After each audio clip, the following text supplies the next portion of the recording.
Olá, é uma alegria estar aqui com vocês. Vamos começar então com as apresentações.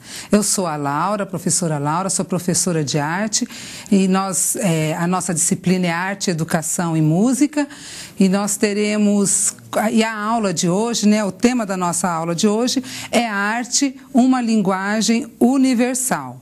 Bom, nós teremos 4 encontros. Desses 4 encontros, hoje é o primeiro, e eu sei que hoje vocês também estarão realizando aí a prova da disciplina da professora Edilane, então desejo a todos boa prova e peço para que vocês realizem essa aula atividade que eu preparei para vocês em casa.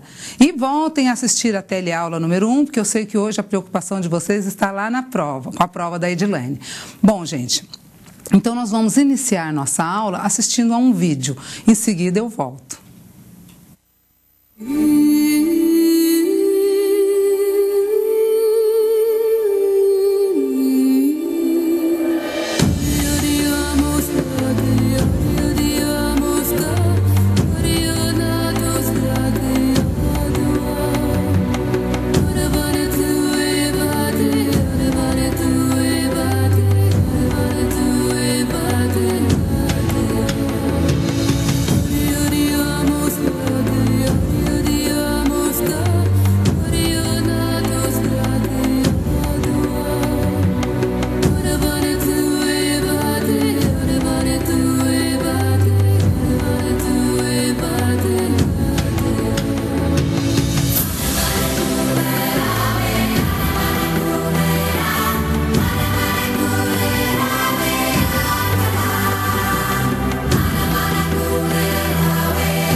E aí, gostaram? A arte é isso. A arte é transformação, a arte é transgressão, é se expressar, é sentir. Então, todas essas palavras têm a ver com arte, com o ensino de arte, com o artista. Então, o artista, ele se expressa, ele se comunica, ele se expõe por meio da arte. Por isso que eu passei esse vídeo bem curtinho. E é só lembrarmos que a arte nos acompanha desde lá da pré-história. Lá na pré-história, aquele homem primitivo, ele tinha uma necessidade de se expressar. Ele tinha uma necessidade de se comunicar. E ele fazia por intermédio do quê?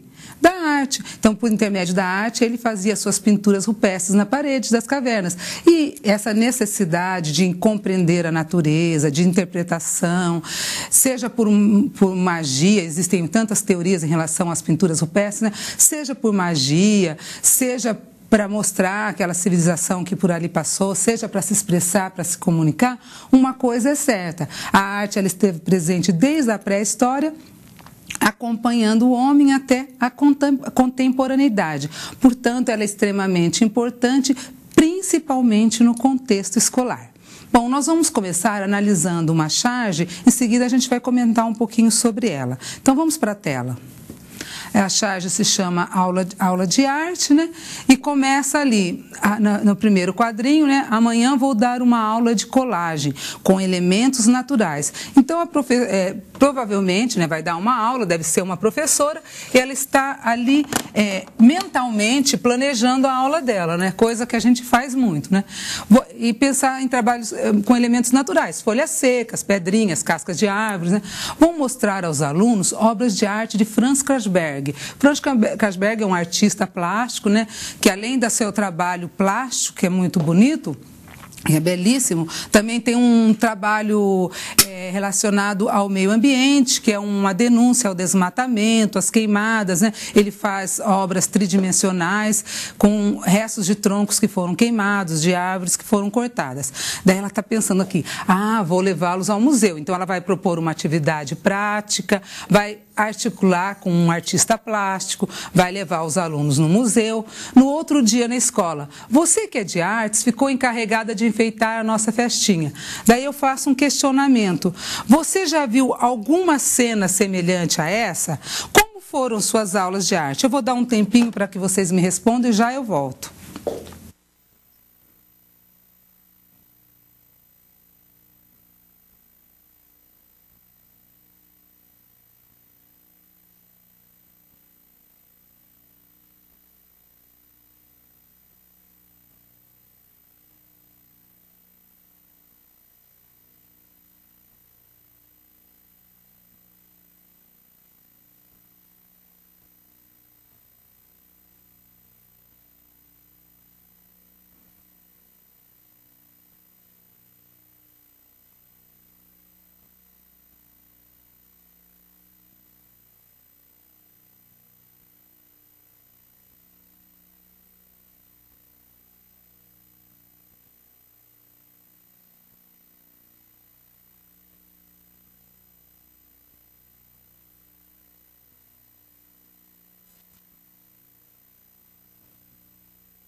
Bom, nós temos uma contribuição aqui de Santa Rosa, no Rio Grande do Sul, um grande abraço para vocês.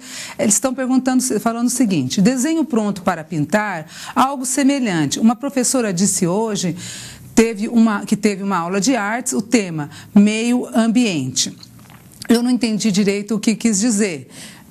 Vamos ver, tem mais continuação lá. Apenas desenhos no caderno. Isso é uma tristeza, porque o desenho pronto, a gente vai falar isso na nossa terceira aula, então eu vou ser bem rápida, ele não contribui em nada para o desenvolvimento da criança. O desenho pronto, ele já está ali pronto, a criança é só colorir. É muito mais rico a criança desenhar, ela criar, ela pesquisar, sem dizer que o desenho pronto, ele possibilita que a criança faça desenhos estereotipados, né, que ela fique copiando sempre modelos e ela não ousa fazer o seu próprio desenho. Tem aqui também mais uma contribuição, peço para baixar um pouquinho para ver de onde que é. É Montes Claros, Minas Gerais. Um grande abraço para vocês. Professora, vemos que a disciplina de artes não é vista como devido dar valor, que ela tem de desenvolver intelectualmente as crianças, poderia ser mais valorizada por pais e professores. É isso mesmo, gente. Essa charge é para mostrar isso. Talvez provavelmente a grande maioria seja bem mais novo que eu, mas eu vivenciei essa situação na minha época de Fundamental 1. Fundamental 2, desculpe. Porque a disciplina de arte, a gente vai falar sobre um pouquinho o histórico da disciplina, mas ela sempre foi desvalorizada. Há uma hierarquização em relação às disciplinas, principalmente no início. Então, dão mais valor na disciplina de matemática, na disciplina de língua portuguesa, e a arte fica por último. Então, você precisa faltar, levar num médico, vai na aula de arte, e assim por diante. Então, tem todo um histórico que a gente vai falar rapidamente sobre isso, mas é bem isso mesmo. A disciplina não é valorizada. Todas as disciplinas são importantes, elas dialogam entre si, elas têm pontos de interseção, então todas são importantes para que a criança tenha um conhecimento mais completo, né? Aqui tem mais uma contribuição de Alto Araguaia, Mato Grosso, um grande abraço. Pinturas e desenhos, além de trabalhos com aplicação e reprodução de gibi. Provavelmente... vocês estão falando como que eram as aulas de vocês. Legal, pinturas e desenhos, além de trabalhos com ampliação e reprodução de gibi. Dependendo da forma que o professor propôs, até que foi bacana, porque o meu filho teve um ano que teve a professora de arte o ano inteiro só deu desenho livre. Ele ama desenhar e ele ficou esgotado. Imagine uma criança que não gosta, né? Bom, gente, voltando aqui. Então, agora eu vou fazer um breve retorno histórico para que vocês entendam por que há tanta desvalorização em relação a essa área do conhecimento. Então, a disciplina de arte, ela sempre foi desvalorizada. De uns anos para cá, dos anos 90 para cá, ela está tendo um olhar mais melhor em relação a ela. A gente vê que as pessoas estão aceitando, estão entendendo, compreendendo a importância dessa disciplina no contexto escolar. E nesses 4 encontros, a gente vai falar de arte, nós vamos falar de artes visuais, de música, de dança e teatro, mas a grande ênfase da disciplina são as artes visuais e a música. E vocês vão perceber no decorrer da aula como é importante as aulas de arte. Ela trabalha com a questão da sensibilização, da percepção. A criança tem uma percepção mais aguçada em relação às cores, às formas, às texturas, em relação ao mundo e a si própria. Ela tem um conhecimento maior de mundo e de si própria. Ela se percebe melhor por meio das atividades, das linguagens, das modalidades artísticas. Bom, gente, a gente vai começar agora falando um pouquinho sobre o ensino de arte. Quando começou? Eu vou fazer um breve retorno histórico, mas de quando começa a escola mesmo, o ensino formal, uma escola para ensinar arte. Porque se a gente for pensar aqui no Brasil, os primeiros a ensinar arte foram os jesuítas, né? Na intenção de catequizar os índios, eles tinham as reduções jesuíticas e lá eles ensinavam teatro, canto, mas a gente vai dar um pulinho e vai para o século XIX, com a vinda de Dom João VI ao Brasil, né, e a família real. Então, Dom João VI, em 1808, sai de Portugal e vem para o Brasil. Lá em Portugal, Dom João VI ele tinha uma vida cultural extremamente rica. Ele frequentava museus, ele frequentava óperas, ele frequentava bibliotecas, laboratórios de astronomia. Então, a vida cultural em Portugal era muito rica. Chega Dom João VI aqui no Brasil, com a família real e um monte de pessoas, de assessores, e ao chegar aqui no Rio de Janeiro, ele encontra um Brasil muito provinciano em relação à vida cultural. Então não tinha teatro, não tinha ópera, não tinha concerto, não tinha bibliotecas. Daí Dom João VI chega aqui e ele já começa a realizar algumas ações aqui no Brasil para incrementar essa vida cultural e econômica brasileira. Então ele faz diversas ações. Eu convido você para ir comigo para o quadro para a gente refletir um pouquinho sobre isso. Então, em 1808, chega no Brasil a família real.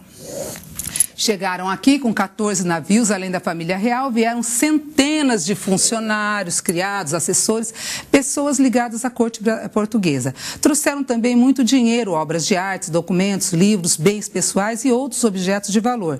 Assim que chegaram, Dom João VI inicia uma série de ações para melhorar o Brasil, tanto na questão econômica como também na questão cultural. Então, aqui, a imagem deles chegando e a vinda da família real deslocou definitivamente o eixo da vida administrativa da colônia para o Rio de Janeiro, mudando também a fisionomia da cidade. Ele começou a trazer coisas, incrementar, então foi mudando a carinha do Rio de Janeiro.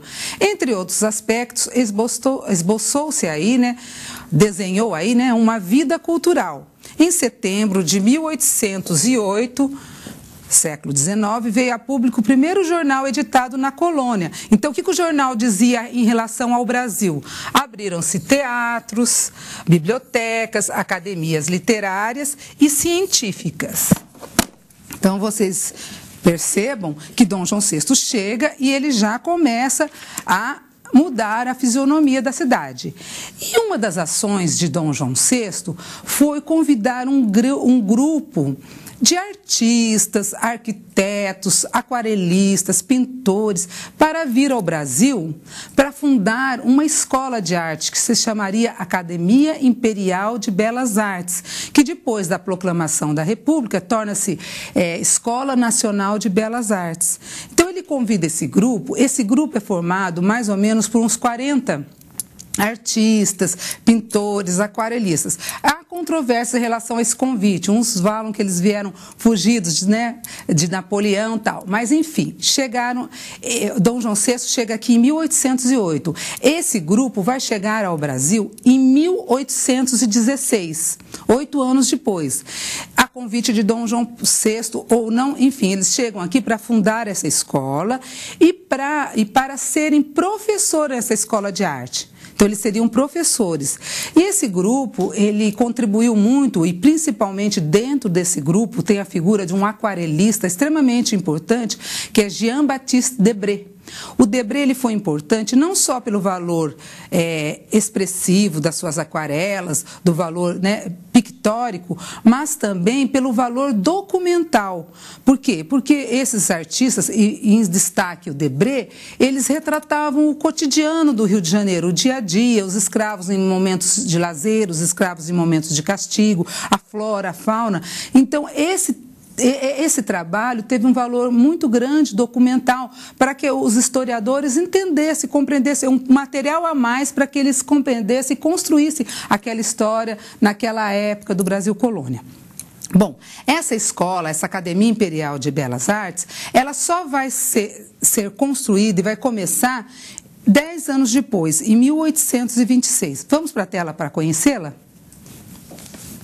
Então, aqui, a missão artística francesa, que era composto por 40 pessoas, entre elas pintores, aquarelistas, arquitetos, entre outros, chegou ao Brasil em 1816.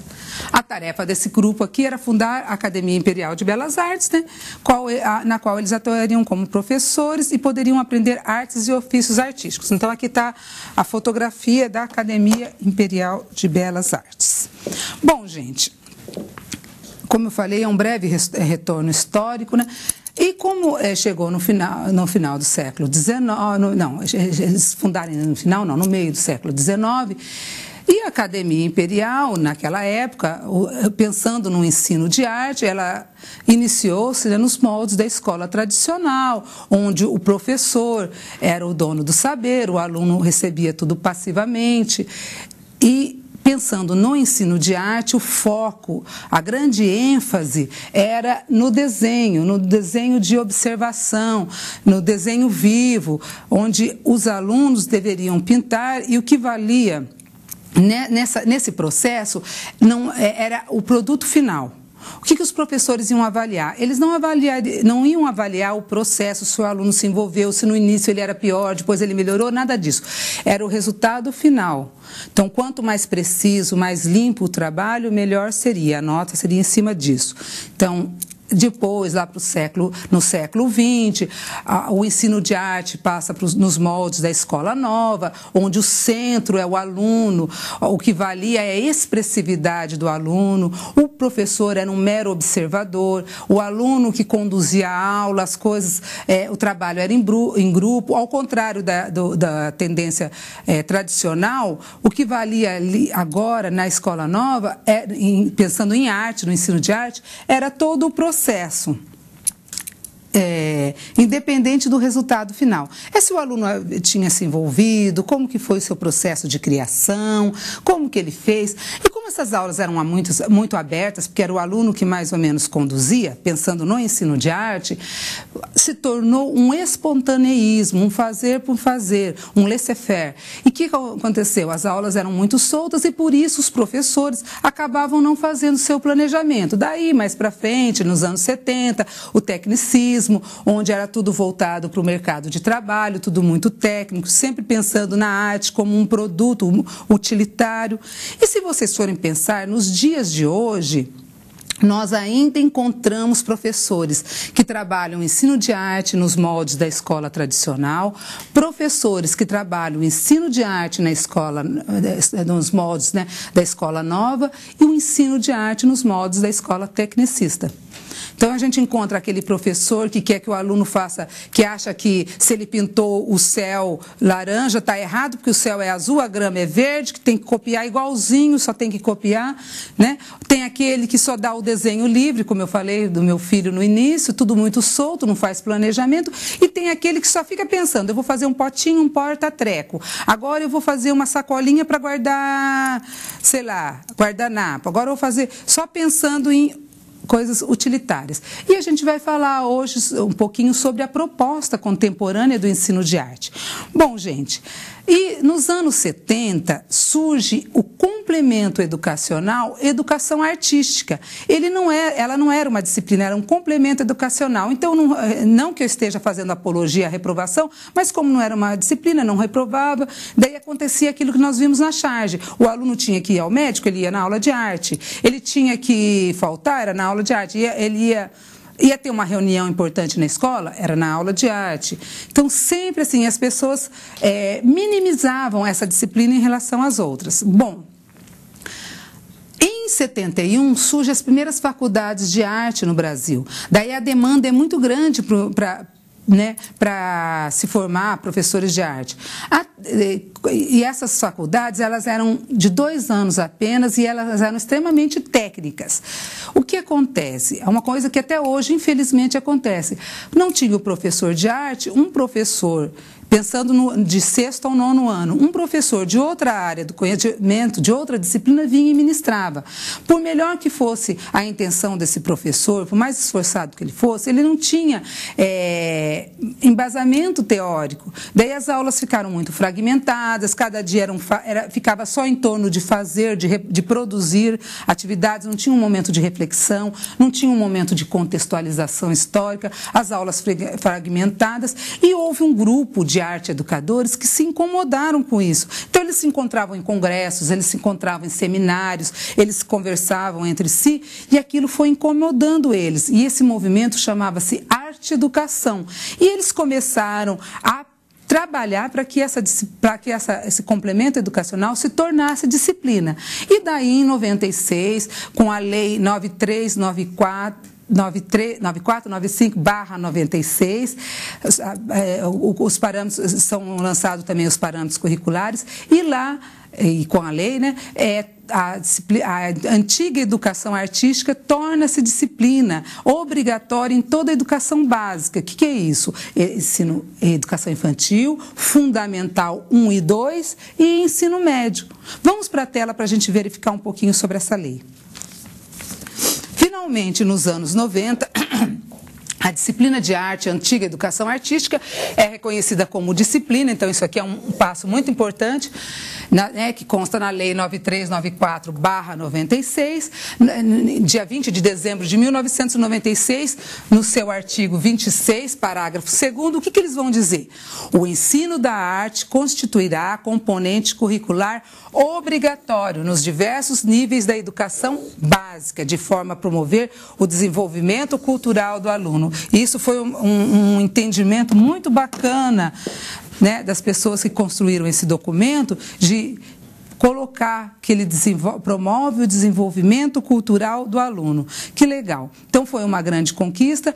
Há muito ainda a percorrer, mas nos anos 90 para cá houve um olhar diferenciado em relação a essa disciplina e a gente percebe que a cada dia vai melhorando. E por isso que é importante que vocês prestem bastante atenção nessa aula e que vocês percebam a importância do ensino de arte. No dia da mesa redonda eu já percebi que vocês, a maioria mandou contribuições muito bacanas, eu vi que vocês se envolveram e eu acho que vocês vão gostar da disciplina. Então, perceber não é só gostar, é perceber a sua relevância no contexto escolar. E nós vamos falar isso daqui a pouco. Bom, agora eu vou apresentar para vocês as linguagens artísticas de acordo com os PCNs, com os referenciais. Vamos para a tela. Então, nos PCNs veio a arte, né?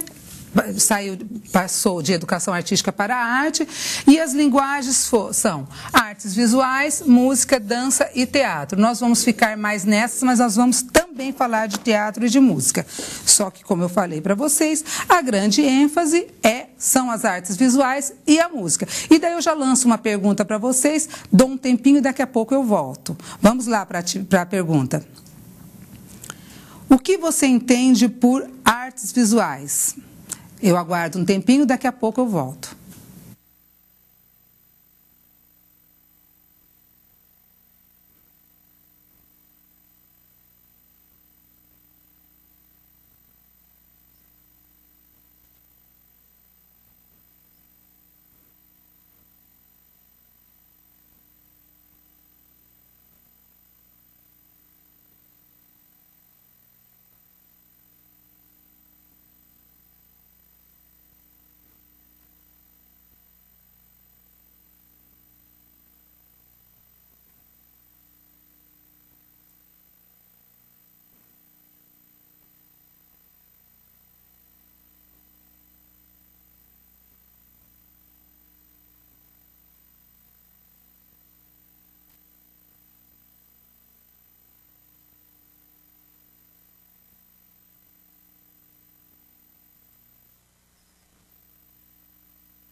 Olá, já temos uma contribuição aqui de Friburgo, né? Fraiburgo, acho que é, Santa Catarina. Um grande abraço para vocês também. Que bom que vocês estão contribuindo, eu fico feliz. Entendemos artes visuais como meios audiovisuais, tecnológicos e artes plásticas e sinais visuais. Isso mesmo, a gente vai falar um pouquinho sobre isso. São Francisco também, vamos ver que está falando São Francisco, um grande abraço. Pode subir um pouquinho a mensagem para eu ler. Entendemos artes visuais. É a mesma resposta? como meios audiovisuais, tecnológicos, artes plásticas e sinais visuais. Isso mesmo. O trabalho que vocês estão fazendo aí, o trabalho individual, o trabalho de portfólio de vocês estão, o trabalho em grupo, que vocês vão fazer depois vocês vão fazer um trabalho tridimensional, nós até sugerimos que poderia ser com papietagem, ou com papel machê, ou com argila, ou então, de repente, um outro tridimensional, com massinha de modelar, sei lá, que vocês vão fazer, está dentro das artes visuais. Quilombo Santa Catarina, um grande abraço, diz o seguinte: para nós, artes visuais é a criação de obras como desenhos, esculturas, pinturas, colagens, utilizando elementos táteis para representar o mundo real. Teatro, dança, fotografia, estimular a imaginação das crianças. Trabalhar com artes visuais é importante, porque representa um estímulo essencial em várias etapas do desenvolvimento da criança. Bom, gente, agora eu vou comentar o que é artes visuais. Agradeço a contribuição de vocês, a maioria foi pelo caminho certo, uma coisinha ou outra que a gente vai esclarecer, porque também é uma linha muito tênue entre as artes visuais, as artes sonoras, as artes cênicas. O que são artes visuais? Então, quando você está falando de artes visuais, o objeto de estudo das artes visuais é a imagem. A imagem, ela é pensando em imagem, pensando numa imagem fotográfica, numa imagem pictórica, num outdoor, numa imagem, numa escultura, ela é composta de quê? De linhas, de formas, de cores, de texturas. Então, todos esses elementos, eles pertencem às artes visuais. Então, o objeto de estudo das artes visuais é a imagem, e as artes visuais, ela abarca uma gama muito grande de modalidades artísticas. Quando você fala que artes visuais está relacionada ao desenho, à pintura, à colagem, à escultura, à gravura, a construções tridimensionais, construções com sucata, modelagem, você está falando de artes visuais. Mas a fotografia, o vídeo, o cinema, isso aí são artes visuais. Mas as placas, as imagens que a gente vê nos outdoors, nas placas, são artes visuais. Então, para ficar de uma forma mais simples, as antigas artes plásticas, mais os meios tecnológicos, são as artes visuais. Tudo isso é o que forma as artes visuais. Então, quando você está falando de desenho, você está falando de pintura, você está falando de fotografia, de fotomontagem, de colagem, você está falando de artes visuais, de infografia, de artes gráficas, você está falando de artes visuais. Vamos para a tela para a gente refletir um pouquinho mais sobre isso. A junção entre os meios tecnológicos, os meios audiovisuais, né, máquinas fotográficas, computadores, cinema, vídeo, as artes plásticas, desenho, modelagem, pintura, escultura, os sinais visuais, as imagens nos outdoors, nos catálogos, tudo isso são artes visuais. Camargo, né, Isaac Camargo, doutor em imagem visual, ele diz o seguinte: a ideia de arte visual passa a incorporar diferentes poéticas, tanto aquelas que pertenciam ao contexto das artes plásticas, quanto as novas imagens oriundas dos aparelhos como os fotográficos, cinematográficos, suas decorrências eletroeletrônicas como os vídeos e os sistemas digitais de produção de imagens fixas ou em movimento. O conceito de arte visual pode abarcar o conceito de arte plástica. No entanto, o conceito de arte plástica, artes plásticas, não pode abarcar o de arte visual. Então, aqui a gente ilustrou. As artes visuais, ela abarca aqui as artes plásticas, a body art, que é o desenho feito no corpo, pode ser tanto a pintura como os piercings, a instalação, que é um trabalho artístico, geralmente em grandes proporções, tridimensional, geralmente, composições tridimensionais, meios tecnológicos. Então, tudo isso são as artes visuais. Agora, a gente vai refletir um pouco por que a gente ensina arte. Lembra que a gente começou falando da desvalorização dessa disciplina? Então é importante a gente refletir um pouquinho. Por que eu vou ensinar arte para a criança? No que isso vai contribuir? Como que eu vou ensinar arte? Tem uma forma, não tem uma forma mágica, mas tem sugestões, tem uma proposta contemporânea que a gente vai falar um pouquinho. Então, por que eu vou ensinar arte? Porque a arte, ela estimula o desenvolvimento cognitivo, afetivo, social, estético, ético da criança. Nós vamos ler um pouquinho mais sobre isso, mas também porque ela consta na lei. Vamos para a tela para a gente conferir isso. Quando falamos de arte, estamos nos referindo em artes visuais, música, dança e teatro.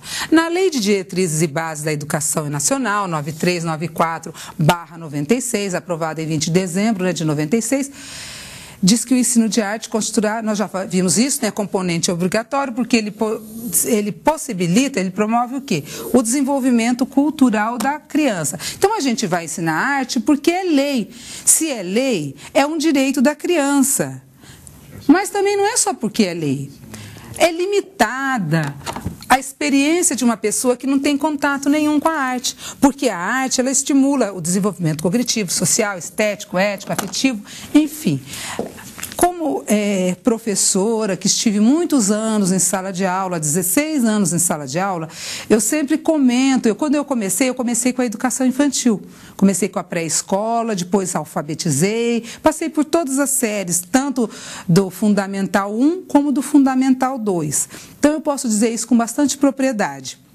Eu lembro que quando eu comecei no início dos anos 90, as crianças, eles não eram obrigados a fazer pré-escola. Ela podia entrar direto na primeira série, que falava aquela época. Então, ela entrava direto na primeira série.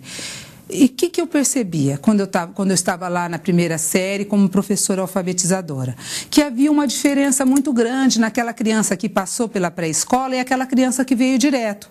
Por quê? A criança que passou pela pré-escola, ela foi estimulada. Então, ela fazia trabalhos de colagem, de pintura, de desenho. A arte estava muito presente. Ela cantava, ela dançava, ela apresentava teatro. A criança que veio direto para o primeiro ano e às vezes não foi estimulada, porque tinha criança que às vezes os pais estimulavam, comprar um caderno de desenho, ela fazia colagem, mas a maioria não. Então, ela ficava aquém em relação a outra criança. Não estou querendo dizer que ela era menos inteligente ou menos capaz, só que ela não tinha esse olhar sensível, ela não fazia arte com tanta expressividade e originalidade, ela não tinha tanta destreza em cortar, em colar, ela não tinha esse conhecimento, essa vivência que na pré-escola as crianças tinham.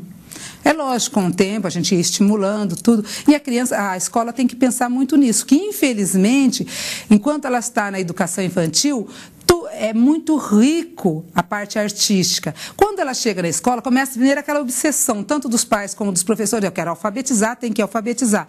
Então, ao invés da escola abrir os horizontes da criança, para que essa criança se desenvolva, que ela seja uma criança mais criativa, mais original, ela afunila. Agora é aula séria, então isso já é cultural, precisa mudar isso, mudar que quando você se expressa por meio de um desenho, ou você se expressa por meio de desenho, você não está aprendendo, você não está refletindo, você não está construindo o seu conhecimento. Você está mediado por um professor, mas você está construindo o seu conhecimento em arte. São Miguel fala o seguinte: qual a diferença entre artes visuais e artes plásticas? É o que eu falei agora. Artes plásticas, ela está dentro das artes visuais. Só que as artes visuais são maiores ainda, porque quando a gente falava em artes plásticas, a gente não falava em meios tecnológicos, a gente não colocava os meios tecnológicos, a arte gráfica, o computador, a fotografia, era desenho, pintura, escultura. Quando você fala de artes visuais, as artes plásticas estão dentro das artes visuais, igual eu fiz aquele desenho, aquele esqueminha, mas os meios tecnológicos, digitais, certo? Bom, gente, vamos dar continuidade? Nós vamos para a nossa segunda questão.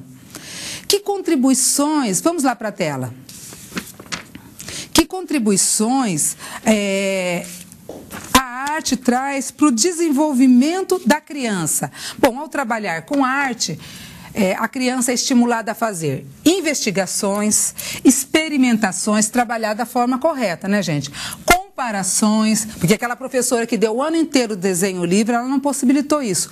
A ter curiosidade, ao levantamento de hipóteses, dentre outros. O que mais que a arte contribui? Possibilita a criança que ela tenha um grande aumento da sua capacidade de visualização e da sua memória visual, além de ajudá-la a resolver problemas de ordem técnica e estética. Nós vamos falar bastante de estética na nossa segunda aula. Propicia também uma compreensão mais significativa das questões sociais. Propicia ampliação da sensibilidade, criatividade, percepção, noção espacial, originalidade, flexibilidade, reflexão, imaginação, inventividade, descontração, coordenação motora, senso crítico, senso estético, expressão, pensando no teatro, expressão facial, gestual, corporal, na dança, no teatro, né? Percepção auditiva, pensando na música, musicalidade, autodisciplina, autoimagem, respeito ao próximo, concentração, dentre outros. Você já viu uma criança tendo aula de arte? Aquilo que eu falei, eu falo com bastante propriedade. A criança se envolve, não é só a criança não, porque eu trabalhei 16 anos com crianças, mas eu trabalho com adultos há 16 anos. Também, 16, que eu comecei em 98, com formação de professores. Então, não só a criança como o adulto, quando ela se envolve ali com as propostas artísticas, quantas vezes eu dava um momento do intervalo e falava, gente, vamos agora sair para o intervalo, isso com os adultos, né? Vamos sair para o intervalo, depois a gente continua. E muitos continuavam ali na sala, não queriam saber de intervalo. E as crianças também, elas se envolvem, porque quando a gente fala de arte, a gente não está falando só de desenho e pintura. Quantas coisas a gente está falando? A gente está falando de teatro, a gente está falando de música, a gente está falando de dança, de pintura, de colagem, de escultura, de gravura, de desenho. Olha quantas coisas que é impossível alguém dizer que não gosta de nada de arte. É uma gama muito grande, né?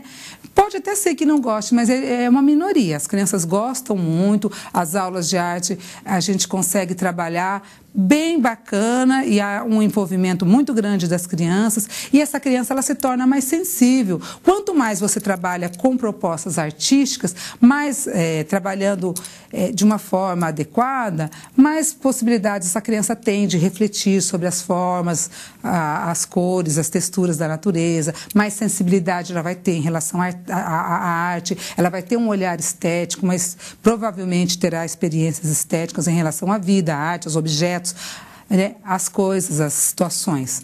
Bom, gente, vamos dar continuidade à nossa próxima pergunta. Como que eu vou ensinar a arte?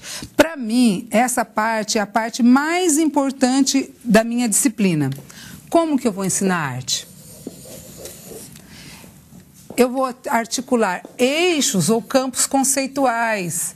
Eu estou falando de eixos pensando nos PCNs, ou campos conceituais. O que são isso? O que quer dizer esses eixos ou campos conceituais? É o produzir, o fazer, a articulação entre produzir, fazer, fruir, apreciar, refletir, contextualizar.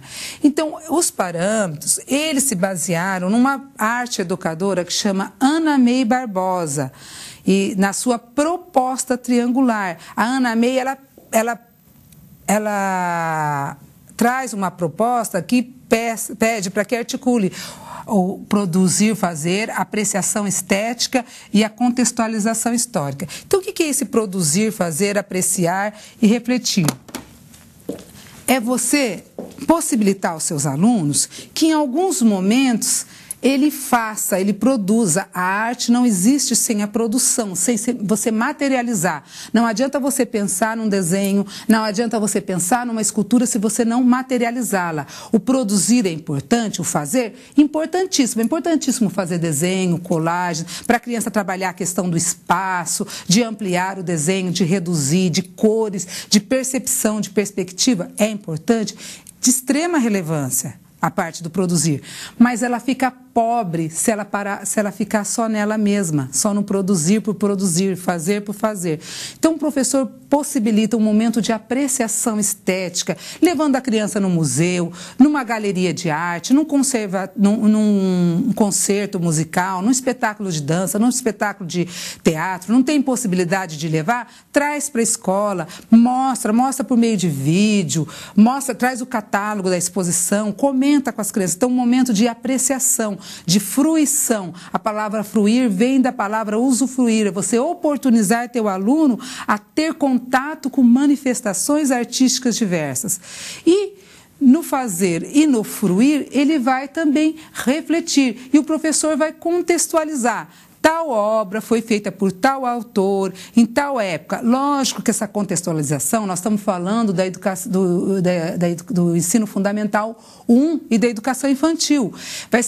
Não vai ser com memorização de datas e nomes, com esse objetivo. Vai ser para contextualizar, vai ser de acordo com a idade, o tempo de concentração da criança e da curiosidade dela. Então, o professor está sempre... Olha, o primeiro que fez colagem foi um artista chamado Pablo Picasso e o Braque. Eles fizeram colagem na tela, eles traziam. E vai contando a história, eles nasceram em tal lugar. Isso não com a intenção da criança memorizar, mas para contextualizar. Vamos para a tela para ficar mais fácil essa explicação. Bom... Antes de eu explicar, só uma coisa que é importante. Tratar a arte como conhecimento, ele é um ponto fundamental e uma condição indispensável para o enfoque contemporâneo dessa disciplina. Então, quando a gente trabalha com arte, nós estamos possibilitando que a criança construa o seu conhecimento artístico, o seu conhecimento estético e o seu conhecimento contextualizado. Vamos então para o próximo slide. Então, produzir, fazer. Nós vamos mostrar aqui o eixo produzir, fazer. Então, a criança está produzindo, ela está fazendo uma pintura. Aqui está fazendo uma pintura com canudinho, provavelmente é na educação infantil, que é uma criança menor. Essa aqui é uma criança de na antiga terceira série, né? Ele possibilita o quê? O desenvolvimento do conhecimento artístico mediado pelo professor. Por quê? A criança, se ela está mexendo com tinta, quando se ela põe muita água, ela vai ficar uma tinta mais aquarelada, mais diluída. Se ela pegar o pincel e pôr direto na tinta, vai ficar mais espessa. Ela vai ter que organizar o pensamento dela, como ela vai distribuir os elementos na pintura, onde ela vai pôr a montanha, aonde ela vai fazer o rio, onde ela vai fazer a casa. De repente, ela encontra o azul com o amarelo e obtém o verde. Então, essa criança, ela vai construir o seu conhecimento artístico. Volta um pouquinho para o outro, desculpa, volta um pouquinho. É que tiraram aqui, mediada pelo professor. Ela vai construir o seu conhecimento artístico, mas por que ela tem que ser mediada pelo professor? Porque o professor... O conceito de que existem cores primárias, e quando que é o vermelho, o amarelo e o azul. Quando você mistura duas cores primárias, você obtém-se uma outra cor que seria a cor secundária. Esse conceito ela não vai aprender experienciando. Ela vai aprender que misturando ela obtém uma outra cor, ela vai construir o conhecimento artístico dela junto com o professor, mediado pelo professor. Próximo. Em relação à apreciação, apreciar, fruir, possibilita o desenvolvimento do conhecimento. Gente, arruma aí, estético, risca esse artístico e pode complementar aí no material de vocês, mediado pelo professor. Por quê? O professor possibilitou que essa criança levou ela num museu, ou então trouxe um catálogo do museu para a sala de aula. Ele está possibilitando que essa criança aprecie obras de arte. Quanto mais a criança aprecia obras de arte, mais ela está tendo uma sensibilidade, um olhar estético. Ela vai perceber as cores, ela vai comparar uma obra com outra, às vezes o próprio artista, uma obra do artista com outra. Então, com isso, ela está construindo o seu conhecimento estético. Vamos para o próximo.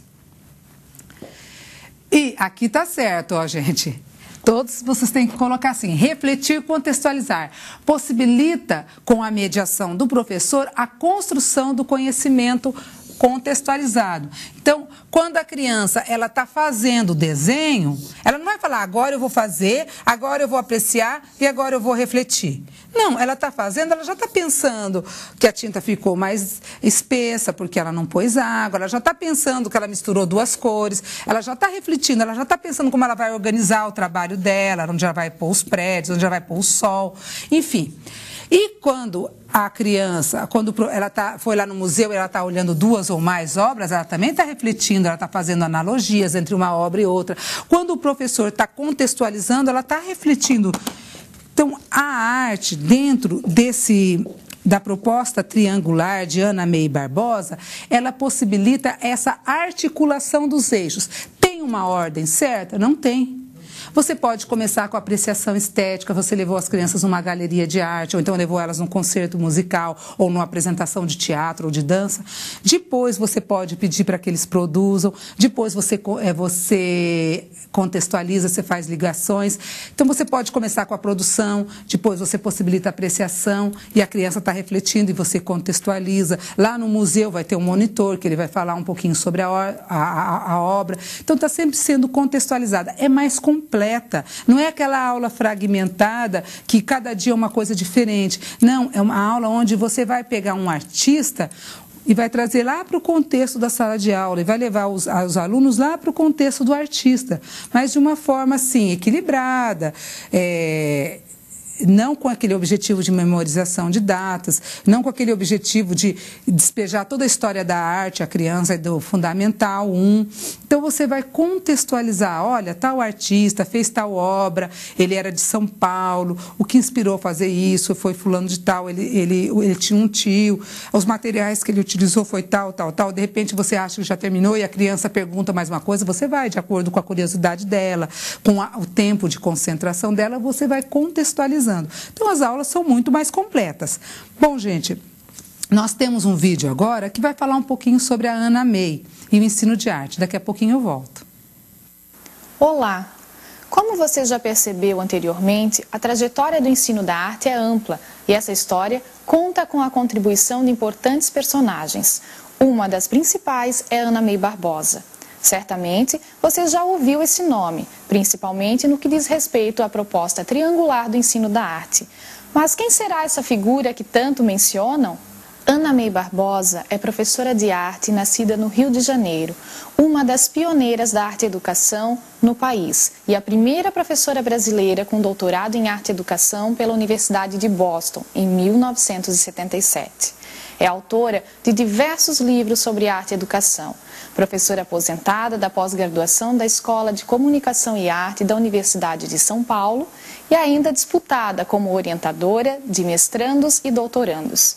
Idealizou a proposta triangular do ensino da arte, que vem sendo contemplada nos principais documentos que norteiam o ensino da arte no país. Você conhece esta proposta? Vamos compreendê-la um pouco. A proposta triangular do ensino da arte compreende a aprendizagem em arte sobre 3 eixos: a fruição, a apreciação e leitura da obra de arte, a reflexão, contextualização e história da arte e a produção, o fazer artístico. Segundo Ana May, a proposta não segue uma ordem pré-estabelecida. Você pode iniciar a sua proposta por qualquer um dos 3 eixos. No entanto, é necessário compreender o que as pessoas fazem com a arte. Elas apreciam, elas contextualizam e elas produzem arte. Esta obra, por exemplo, é uma obra da artista Mônica Santana. Mas quem é Mônica Santana? Qual o seu estilo de pintura? Quais os elementos visuais e formais que utiliza em sua obra? Em que contexto ela produziu essa obra? O que percebemos, a que nos remete e quais sentimentos e valores culturais esta obra apresenta? Enfim, como podemos produzir a partir desta obra? Como podemos ressignificá-la? Trabalhar com a proposta triangular vai além da simples apresentação de imagens de obra de arte em sala de aula. O trabalho com os 3 eixos desta proposta implica em tempo, organização, planejamento e conhecimento.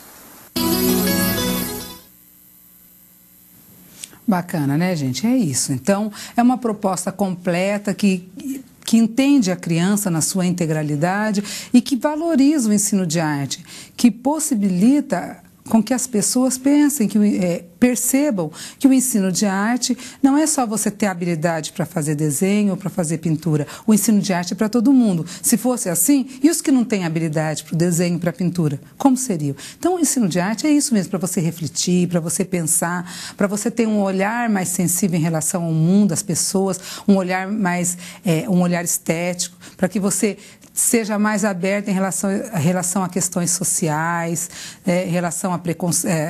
A gente vive num mundo tão cheio de preconceitos, né, de tantas coisas. A arte, ela tira essa questão, ela trabalha essa questão do preconceito, de você entender o outro, porque ela possibilita que você seja uma pessoa mais sensível, que você se coloque no lugar do outro, porque ela trabalha, a arte, ela é conhecimento, mas ela trabalha o tempo inteiro com emoções e sentimentos.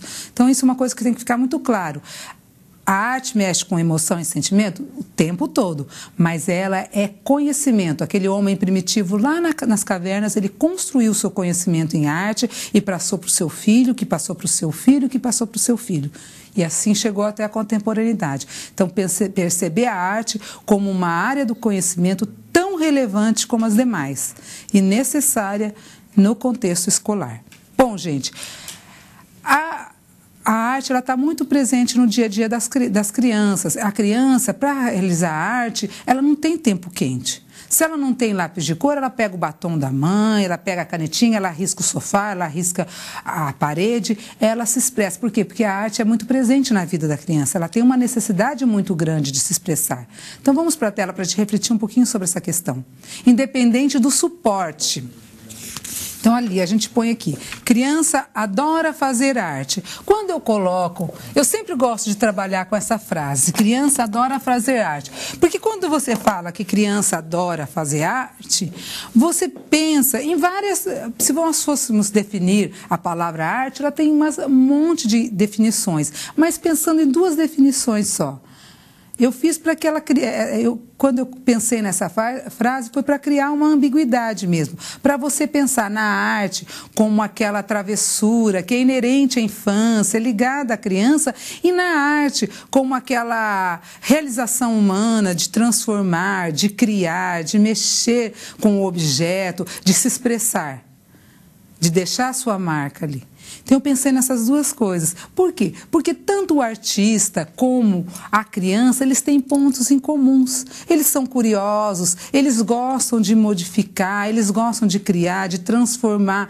Ela tem essa necessidade de mexer com atividades artísticas. E chega na escola, às vezes, a gente poda isso. Então, pense, vocês são futuros professores, alguns já estão em sala de aula, a sua importância, o papel seu na vida dessa criança, como você pode instigá-la, incentivá-la a gostar de arte, a trabalhar com arte, ou, de repente, tirar isso e ficar pensando só em alfabetizar e em letrar matemática, na língua portuguesa, mas vamos pensar no letramento visual.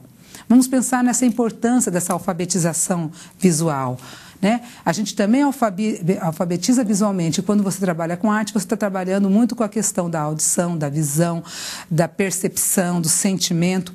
Bom, vamos lá para a tela para a gente continuar refletindo essa questão da arte.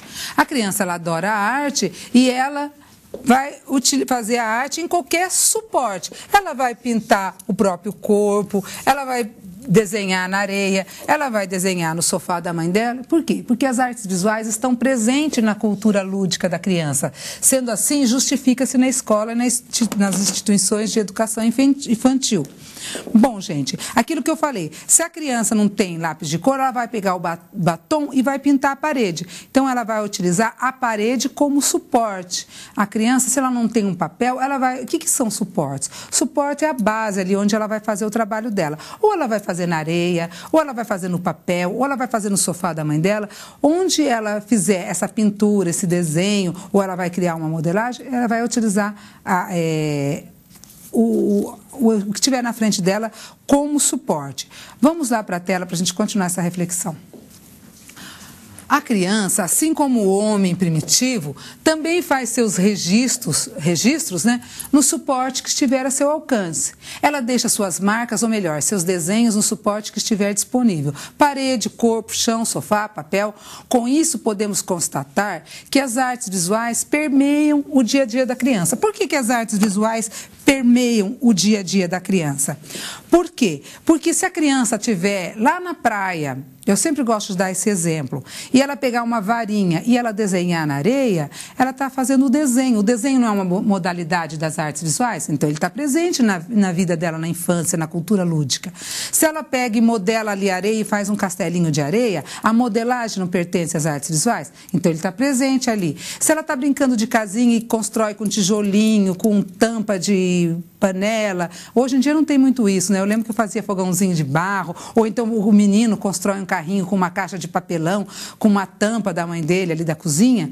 Eles estão fazendo construções tridimensionais, lembrando, a construção tridimensional não pertence à construção com sucatas, a escultura, a modelagem, a cerâmica não pertence às artes visuais. Então, por isso que está sempre presente. A criança está o tempo inteiro na cultura lúdica dela, fazendo criações, fazendo trabalhos artísticos. É muito presente na vida dela. Por isso que é importante que a gente, como professor, dê continuidade a essa necessidade de expressão que a criança tem, de se expressar mesmo, de pôr a mão na massa, de mexer com tinta, de mexer com argila. Vamos deixar que nossas crianças vivam esse momento, que elas se expressem, para que elas sejam crianças mais criativas, mais flexíveis, mais originais. Bom, gente, como eu falei de suporte, eu vou passar um vídeo para vocês onde o artista utilizou as próprias mãos como suporte. Então, para ficar bem claro, o suporte é a base onde você vai realizar o seu trabalho, pensando em arte, né? O seu trabalho artístico. Se você pôs uma base ali e fez uma escultura, aquela base é o suporte. Se você fez um desenho na areia, a areia é o suporte. Se você fez uma pintura em tela, a tela é o suporte. Então, vamos ver um vídeo onde as mãos são o suporte do artista. Daqui a pouquinho eu volto.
E aí, gostaram? Eu gosto do elefante. Bom, vamos lá. Uma outra questão, lembrando assim, uma coisa que eu sempre falei como professora, como ministrante de curso, como aluna, como pessoa, o professor, o ideal seria que tivesse um professor de arte em todas as escolas brasileiras. Um professor específico de teatro, um professor específico de dança, formado em dança e educação, formado em teatro, né, uma licenciatura de teatro, um professor específico de artes visuais, um professor específico de música. Mas, como essa não é a nossa realidade, nem tem profissional suficiente para pôr em todas as escolas brasileiras, porque muitos também fazem a licenciatura, mas não pensando em ser professores, pensando em ser artistas plásticos, trabalhar em teatro, ser músicos, enfim. O ideal é que tivesse o profissional da área em todas as escolas, mas não é essa a realidade. Então, por que vocês estão tendo aula de arte? Porque quando não tem o professor específico, mesmo de educação física também, de arte, é o professor regente que trabalhará essa disciplina. Então, eu quero, o meu próximo assunto em relação, então até agora eu estou querendo mostrar para vocês o como é importante a arte. Ela é importante porque ela é uma área do conhecimento, você constrói seu conhecimento, você mexe com emoções, com sentimentos, mostrar para vocês uma proposta legal, que é a proposta triangular da Ana May Barbosa, mas também a questão de que você não tem um professor específico, é você que vai ser o professor de arte. Então, tomar muito cuidado com as verdades prontas e acabadas. As coisas mudam, as teorias caem por terra, então as coisas não são prontas e acabadas, as verdades não são absolutas. E em arte existe um pensamento assim muito equivocado que as coisas, as verdades são absolutas, que o céu é azul, que a grama é verde, que só tem um jeito de fazer casa, que só tem um jeito de fazer flor, e não tem. Tem várias formas de você expressar. Quando você está falando de literatura e quando você está falando de arte, você dá asas à sua imaginação. Então, de repente, um gato pode ser azul. Uma borboleta pode ser, vamos ver uma cor aqui, uma borboleta tem várias coisas. Um cachorro pode ser cor-de-rosa, porque está trabalhando com a imaginação. Está indo além do objeto real, né? Tá já na parte da imaginação. Bom, e o professor tem que ter sensibilidade na hora dele, como ele percebe isso na hora que ele avalie. Então, sempre quando vocês forem avaliar, tem isso no livro de vocês, eu dou várias sugestões, que perguntas que vocês vão fazer, como vocês vão avaliar.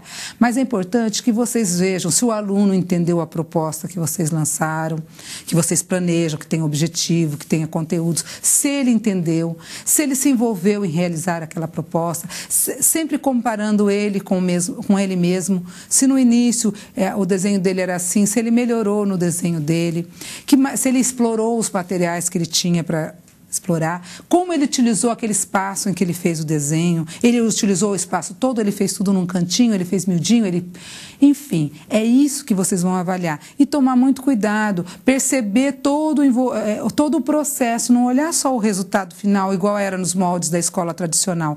Ver todo o envolvimento da criança, se ela participou, se ela compreendeu. Às vezes, a lógica da criança é diferente da lógica do adulto. Eu sempre dou esse exemplo da filha da minha amiga, que achava que o terreno baldio era um terreno cheio de balde. Então, ela tem uma lógica diferente. Então, a gente vai ver uma charge onde mostra um pouco essa questão, que as verdades, né, que às vezes o professor ele destrói todo um processo da criança porque ele tem aquelas verdades absolutas, prontas e acabadas. Então, vamos para a tela. Balde de água fria. Mãe, estou fazendo tarefa, vou juntar alguns tipos de terra para fazer tinta. Agora que tenho várias tonalidades, né, vários tons, vou fazer uma pintura monocromática. Então, a pintura monocromática é a partir de uma cor, você vai utilizando vários tons de cinza ou vários tons de marrom. No outro dia, na escola, já falei 1000 vezes, a grama é verde e o céu é azul. Então, provavelmente deve ser a professora, né? Ela não percebeu todo o envolvimento da criança com a tarefa, toda a pesquisa dela, toda a experimentação. Ela só quis ver o resultado final e a gente vê muito isso na escola. Então, percebam, a criança se envolveu, ela pesquisou, talvez ela foi para um caminho diferente, mas ela fez, ela tentou. Então, tomar muito cuidado, principalmente cuidado com essa questão de que as verdades são prontas e acabadas. Às vezes a gente pensa que a criança está errada, que ela está fazendo uma coisa errada e ela foi por um outro caminho. Um outro exemplo que eu conto é uma professora que uma vez me falou que o aluno tinha uma família bem grande e a professora pediu para que eles fizessem a família, ele fez um só. E daí a professora conversando e perguntando, mas você não tem não sei quantos irmãos? Tem. Quem mora na tua casa? Mora meu pai, mora minha mãe, tá. E por que você desenhou uma pessoa só? Ai, professora, está um atrás do outro, né? Então, a lógica dele é diferente. Então, tomar cuidado para que a gente não rotule o nosso aluno, não faça precipitação no julgamento, tenha bastante cuidado ao analisar as propostas artísticas realizadas pelos nossos alunos. Então, agora eu vou mostrar um vídeo, ele é bem curtinho, presta bastante atenção, que é um vídeo muito bacana, que eu gosto muito, eu utilizo já há muitos anos esse vídeo, que mostra, presta atenção na fisionomia da professora enquanto ela está olhando os trabalhos, se muda a fisionomia dela, preste atenção no que a criança principal da propaganda, é bem rapidinho, faz, daqui a pouco a gente comenta sobre ela.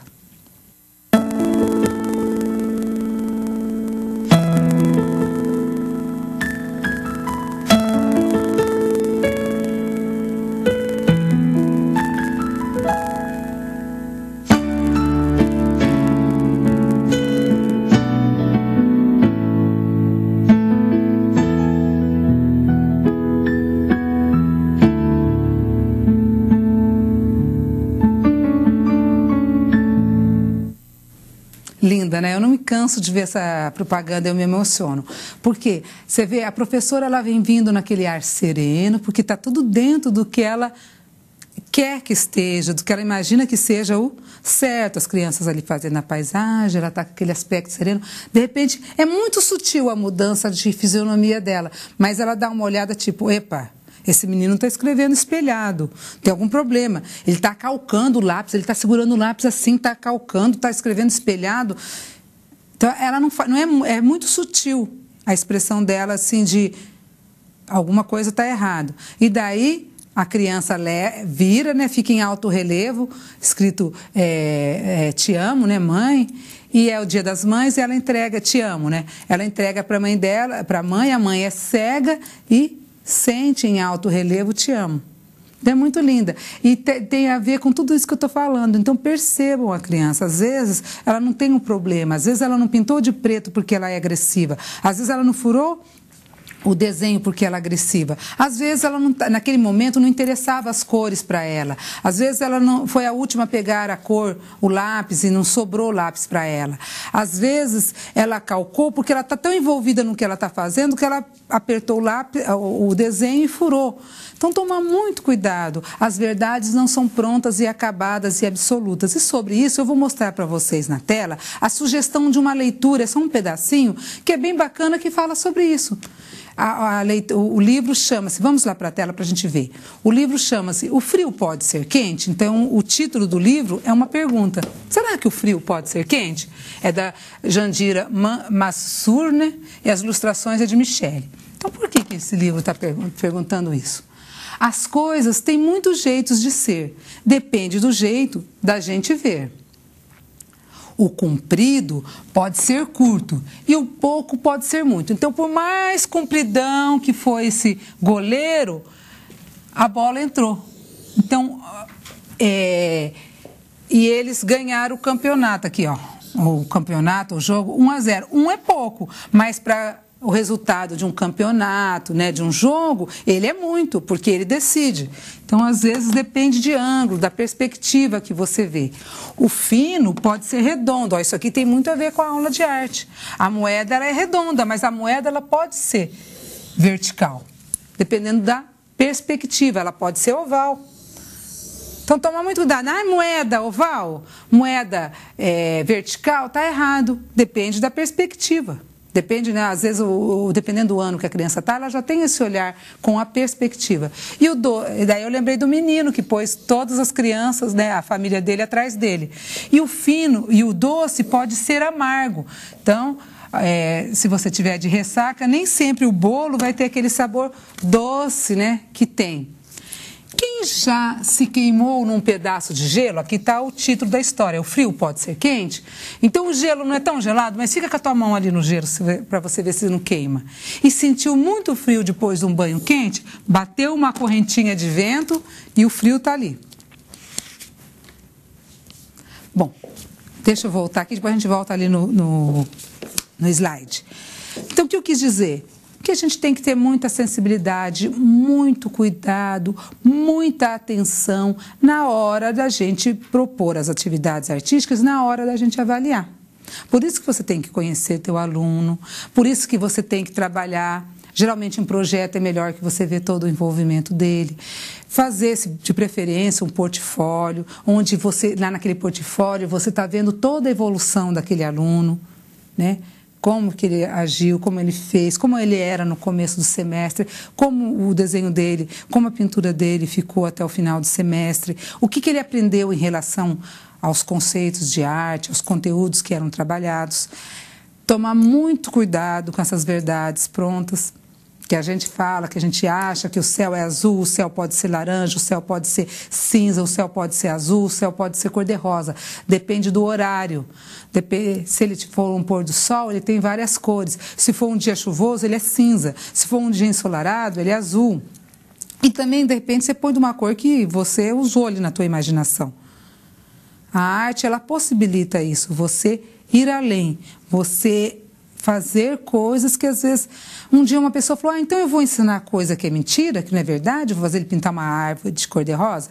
Não, não é isso. Você pode ter propostas de ensinar as cores mais próximas da natureza. Você pode sair com a sua criança e mostrar os diferentes tipos de árvore, as árvores mais grossas, as árvores mais finas, as texturas, árvores lisas, árvores enrugadas, árvores verdes, árvores vermelhas.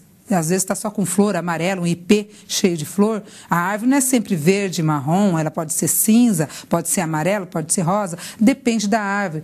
Pode, de repente, também fazer uma experiência com as crianças para olharem, fazer um desenho de observação em horários diferentes do dia. Se é uma escola integral, onde a criança fica o dia inteiro lá, faz um desenho de observação de manhã, depois faz um desenho de observação logo depois do almoço, depois faz um desenho de observação lá mais de tardezinha.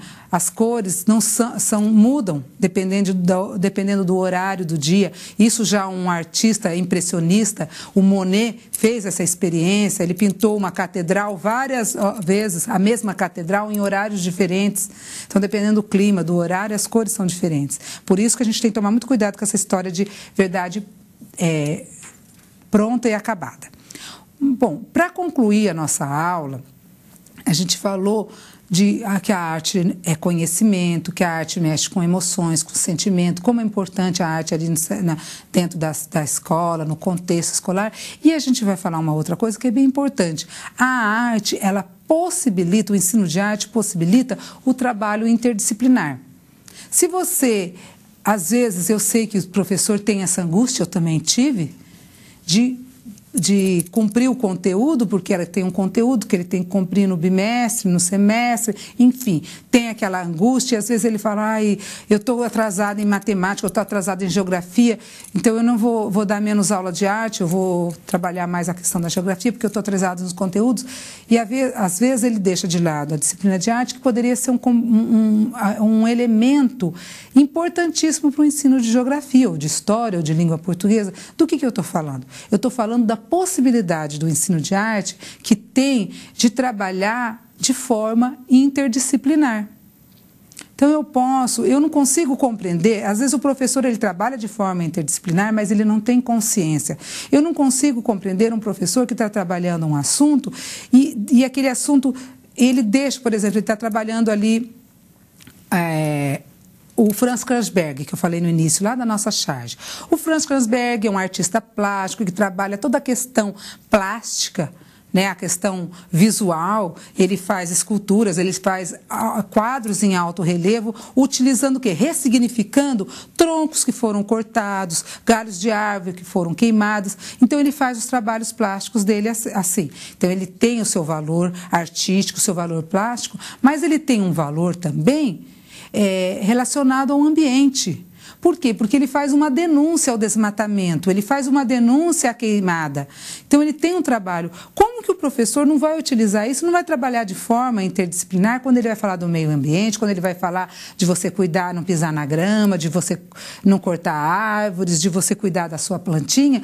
E ele não pode ligar e fazer um trabalho de artes plásticas, como era aquela da charge, de colagem, pegar os elementos que são descartados pela natureza, a casquinha da árvore que caiu, a semente que está ali na natureza, e tomar cuidado para você não ir com as crianças, pisar tudo na grama, que daí vai tudo por água abaixo do seu trabalho, porque o professor também, a postura dele tem de ser de acordo com o discurso dele. Vamos pegar ali os elementos ali, vamos fazer um trabalho com essas sementes, um trabalho de colagem, fazer essa ligação entre a arte e as ciências, em trabalhar a questão do solo, vou fazer cores, diferentes tonalidades de terra, vamos trabalhar o solo, que tipo de solo que é esse? Trabalhar a arte com a geografia. Então, é sobre isso que eu vou falar com vocês, sobre essa possibilidade do trabalho interdisciplinar. Mas, para que você trabalhe de forma interdisciplinar, você tem que ter uma postura, ser um professor interdisciplinar. Você tem que fazer esse exercício de articular, de encontrar pontos de interseções que as disciplinas se encontram, elas dialogam entre si. Você vai falar de uma disciplina, você encontra um ponto de interseção com outra disciplina. Uma vez na 7ª série, eu fui falar sobre um artista, né, agora me fugiu o nome do artista, o Davi, A Morte de Mará, que o Davi pintou.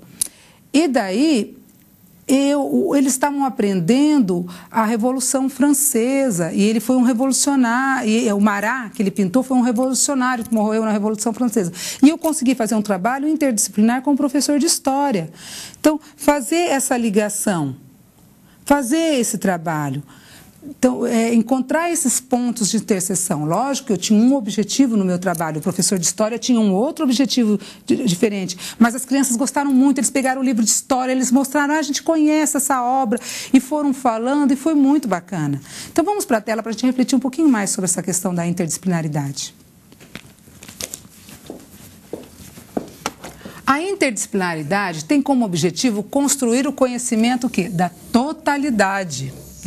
Não são coisas fragmentadas, rompendo com as fronteiras da disciplina, porque é aquilo que eu falei, uma dialoga com a outra. O professor interdisciplinar é aquele que sabe montar uma rede na qual as diferentes disciplinas falam a mesma língua, lógico, cada um com o seu objetivo, com o seu conteúdo. Você não vai fazer para trabalhar uma disciplina, a outra utilizá-la de muleta, só como parte. A arte é muito utilizada como só ilustrativa. Por exemplo, às vezes, uma vez uma professora de inglês queria que eu trabalhasse de forma interdisciplinar com ela, mas ela não tinha esse entendimento. Ela ia fazer a pasta, ela queria que eu pintasse eu fizesse o trabalho com eles da pasta e para colar na pasta de inglês. Ela tinha uma pasta. Quer dizer, ela poderia ter... eu trabalhei com ela, mas eu expliquei para ela. Falei, então assim, eu posso utilizar um desenho deles onde eu vou trabalhar linhas, onde eu vou trabalhar os diferentes tipos de linha. Linha reta, sinuosa, mista, eles vão fazer uma composição com os diferentes tipos de linha, que é um conteúdo que eu tenho, eles vão fazer essa composição e você vai colocar na pasta, mas você vai encontrar alguma coisa, algum texto em inglês, que fale sobre a questão da linha. Nem que for um poema que fala que linha, não seja essas, de uma linha, de trem, sei lá, mas alguma coisa que tenha esse... Não só para ilustração. Então, a arte ela é muito usada como ilustração. Às vezes não fala quem é o artista, o que ele fez, não contextualiza, ela está ali só como ilustração. Então, tomar muito esse cuidado. E eu vou mostrar para vocês uma proposta de arte que possibilita um trabalho interdisciplinar. Vamos comigo para a tela. Então, aqui. Eu vou falar com você sobre leitura e releitura no nosso segundo encontro. Então, essa aqui é uma obra do Aldemir Martins, essas duas obras. O Aldemir Martins é um artista contemporâneo que faleceu, se não me engano, em 2006, e que ele era conhecido como o pintor dos gatos, porque ele gostava muito de pintar gatos. Ele tem o gato azul, ele tem os gatos coloridos, mas ele também representava coisas que lembravam a vida dele no sertão, de quando ele era pequeno. E aqui ele fez duas pinturas de natureza morta, que são pinturas com seres inanimados, com frutas, enfim, uma organização de elementos. A partir dessa obra, o professor pode pedir que o aluno faça um trabalho. Esse aqui é de mosaico, são vários pedacinhos de revista, que a criança faça uma releitura. Nós vamos falar sobre releitura, lembrando que releitura não é cópia, você interpretar, tomar como base um trabalho original e a partir daquele trabalho original você vai fazer um outro trabalho que lembre aquela obra original. Então aqui, a proposta foi num curso de formação de professores, foi utilizar aquelas bandejinhas, que vem as frutas nas escolas, tem muito, pelo menos nas escolas municipais de Londrina tem muito. Daí eles cortavam frutas, a releitura você pode aumentar os elementos, diminuir, você pode pôr outros elementos, desde que este trabalho lembre o trabalho original do Aldemir Martins. É o teu olhar em relação. O que você pode usar nesse trabalho? Então, você pode fazer o trabalho com massinha de modelar. Esse aqui foi colando a massinha de modelar em cima da bandejinha cortada. Você pode fazer com tinta, com giz de cera, todos esses tipos de modalidade, de materiais eu já utilizei. Pode fazer tipo mosaico, igual aquele que eu mostrei anteriormente, ou encapar com papel celofane. Também dá. Então, todas essas propostas, a partir dessa de cortar... Então, aqui nós estamos na proposta de arte. Então, a gente pediu para que cortasse, estamos na proposta de arte. Daí, o que você pode trabalhar? Você pode trabalhar ciência, porque você está falando de frutas. Então, você pode começar a fazer o teu trabalho de ciência quando você falar de alimentos, que tipos de alimentos saudáveis, quais os tipos de alimentos, né? Falar de alimentos saudáveis, de fast food, enfim. E você pode propor que as crianças construam uma pirâmide, você apresenta a pirâmide e que eles construam a pirâmide, fazer uma pesquisa sobre os alimentos saudáveis. Eu vi uma escola que eles pegaram aquela caixinha de leite, deixaram vazada aqui, opa, está bem desproporcional. Ficou vazada aqui, eles deixaram sem a frente e sem o fundo. E daí eles foram fazendo a pirâmide assim, pondo várias caixinhas, fizeram a pirâmide com caixinha e puseram os alimentos dentro da caixinha. Foi muito bacana. Então, você está trabalhando ciências. O que mais que você pode fazer? Você pode trabalhar matemática. Como que você vai trabalhar a matemática? Você vai fazer uma pesquisa em sala de aula, então você vai trabalhar o tratamento da informação, que é fazer uma tabela, você vai fazer uma pesquisa, quais são as frutas mais consumidas pelos alunos dessa sala. Então você vai fazer uma pesquisa. Quantos alunos gostam de maçã? Ergue a mão. Vamos escrever aqui o nome dos alunos. A Ana, fulana, tal. A fruta que vocês mais gostam é maçã. Então vamos ver quantas crianças que deram. Ah, foi 8 crianças. Então 8 crianças gostam de maçã. A própria criança pode construir essa tabela. Você põe abaixo do quadro, e você faz com papel craft mesmo, aquele papel pardo, e a criança pode ir fazendo com canetinha ou com colagem. 8 crianças gostam de maçã. E mamão? Ah, 2 crianças gostam de mamão. E de laranja? Também 2. E banana? Ah, a banana ganhou. Qual a fruta que tem mais crianças que gostam? A banana. Qual a fruta que tem menos crianças que gostam? Ah, empatou, o mamão e a laranja. Então, você está trabalhando quantidade, mais, menos, né? Maior, menor, mais, menos, gráfico. Você também pode fazer uma proposta interdisciplinar de geografia. Então, você vai falar para eles que a banana, né? Ela produz... a banana é o 4º produto alimentar mais produzido no mundo, após o arroz, o trigo e o milho. São cultivadas em 130 países, originárias do sudeste da Ásia, com exceção do quê? Olha que bacana, a banana da terra não é. Da onde que ela é? Ela é nativa do Brasil. São atualmente cultivadas em praticamente todas as regiões tropicais do planeta. Então, você começou com uma atividade de arte, mas a partir daquela atividade de arte, você pode trabalhar a geografia. Vamos mostrar no mapa aonde que fica a banana da terra. O que mais? A língua portuguesa. Com qual fruta começa o seu nome? Ah, meu nome é Laura, começa com L. Ah, com lima, com limão, com laranja. Então, a criança relacionar a fruta que começa o nome dela. Bom, gente, nós já estamos chegando no final da nossa aula. Eu espero que vocês tenham compreendido o quanto é importante o ensino de arte. Nós vamos ter mais 3 encontros. No segundo encontro eu vou falar de leitura e releitura, eu vou falar de experiência estética, que está muito ligada à organização, à sensibilização, a ter esse olhar mais profundo em relação às coisas, aos objetos. Não é um olhar superficial, é um olhar carregado de significado. Quanto mais você trabalha a questão do ensino de arte, mais significado as pessoas encontram nos objetos, nas coisas. Às vezes, a gente é até muito poética no jeito de ser, e as pessoas falam, nossa, está sonhando, mas não é. A pessoa que é ligada em arte, ela tem esse olhar mais poético, esse olhar mais sensível em relação às coisas. Pelo menos a grande maioria, porque é trabalhado muito essa questão da estética, da sensibilidade, da organização do espaço, da organização do trabalho no espaço. Tudo isso está ligado da beleza, mas é uma beleza subjetiva, não é aquela beleza, isso é bonito, isso é feio. Ela é carregada de significado. A gente vai falar sobre isso na nossa segunda aula. Bom, eu vou pôr um pensamento ali para vocês que eu gosto muito, que é do Fernando Pessoa. Vamos para a tela para a gente ver o pensamento. O que em mim sente está pensando. Então, com esse pensamento, o que eu quero dizer? Que a arte, ela mexe com emoções e sentimentos e ela nos provoca a reflexão. Por isso que quando a gente trabalha com arte, a gente estimula o desenvolvimento do senso crítico e do senso estético da criança. Por quê? Porque ela está refletindo a criticidade dela.